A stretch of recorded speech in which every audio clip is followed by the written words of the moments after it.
अस्सलाम वालेकुम, कैसे हैं आप सब। उम्मीद है कि आप सब ठीक होंगे, खैरियत से होंगे। आज हम बताने जा रहे हैं इस प्रोडक्ट के बारे में। अगर आप जानना चाहते हैं तो वीडियो को एंड तक लाजमी देखिएगा, और अगर आप मेरे चैनल पे न्यू हैं तो जल्दी से सब्सक्राइब कर लीजिए ताकि नेक्स्ट वीडियो भी आपके लिए यूज़फुल हो सके।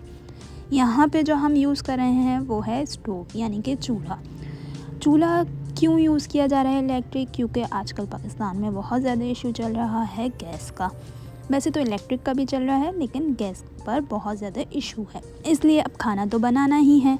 तो हमने सोचा क्यों ना सिलेंडर के बजाय इलेक्ट्रिक स्टोव ही ख़रीद लिया जाए, जो कि आपके लिए आसान भी रहेगा। यहाँ पे सिर्फ़ और सिर्फ मैं अभी आपको प्रोडक्ट दिखा रही हूँ और कंपनी बता रही हूँ कि कौन सी यूज़ कर रहे हैं। हम एनेक्स वालों की यूज़ कर रहे हैं और इस प्रोडक्ट की प्राइस 12,500 है। अगर आप चाहें तो आपको ईज़िली कहीं से भी ये मिल जाएगा। ये जो लिया है हमने सदर से लिया है, आप वहाँ से जाके ले सकते हैं अगर आप पाकिस्तान में रहते हैं, कराची में। यहाँ पे आपको सिर्फ बताने का मकसद ये था कि अगर आप इसके बारे में और डिटेल जानना चाहते हैं तो इंशाल्लाह नेक्स्ट वीडियो में इसकी डिटेल आएगी। तब तक चैनल को सब्सक्राइब कर लीजिए। मिलते हैं नेक्स्ट वीडियो में। अल्लाह हाफ़िज़।